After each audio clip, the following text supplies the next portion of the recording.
A thread by Carlos Oswita. John Harwood writes an astonishing piece that's a complete inversion of reality.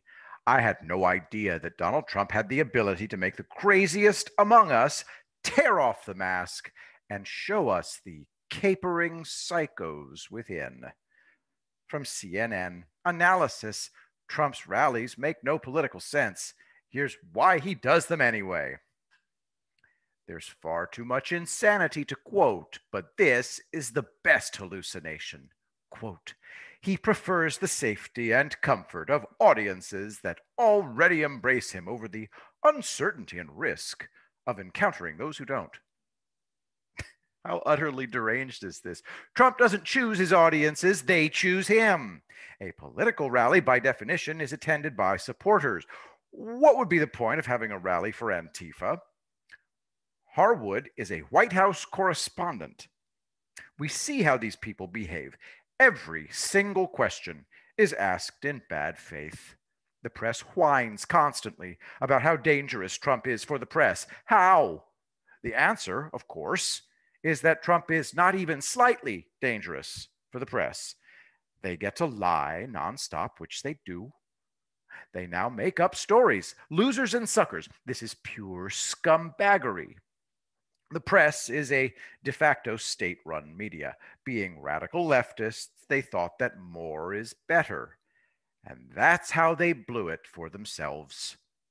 The frenzied, transparent lies and the personal vitriol finally pushed all sane people over the edge. Listen to this. Nor has Trump seriously tried to broaden his appeal. Really? Link in the thread. New Trump supporter, I just look at my money, see my wages. Really? Link in the thread. I went to a Trump rally in Florida. You know what the problem is? The people who Trump is helping are invisible to Democrats. Listen to this from the Harwood article. Quote, instead of projecting newfound empathy and sobriety, Trump has flaunted his recklessness at packed, mostly maskless campaign rallies, that gleeful abandon as he bleeds supports from voters fearing he hasn't taken the pandemic seriously makes no political sense. This is from CNN. Fact check. Trump falsely claims that 85% of people who wear masks get coronavirus. CNN is playing semantic games. Let me quote CNN. Quote, rather, the study looked at the behavior of 154 symptomatic people who had tested positive for the coronavirus in July around the country and 160 people who reported symptoms but tested negative in July. The study found that of those 154 people, 85% they say they had worn a mask either always or often over the 14 days prior to the onset of their illness. That's where the 85% figure comes from. Here's the transcript of the town hall from Rev.com, Donald Trump, NBC town hall transcript, October 5th.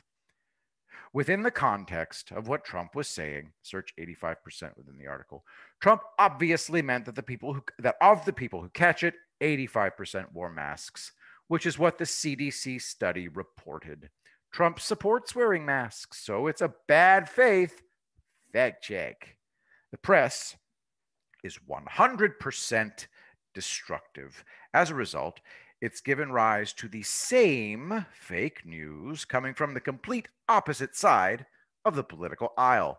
This is why so many people are in a constant state of hysteria. All sides are reporting death, doom, and despair. But what's actually happening is that Trump will be reelected in a landslide. The Republicans will keep the Senate and take back the House, and the Democrats will become totally irrelevant. Trump delivered first. Then he asked for help so that he can continue to deliver. We are the cavalry. Us. Trump needs us. Therefore, we will deliver. It's already begun. I will president that God ever created.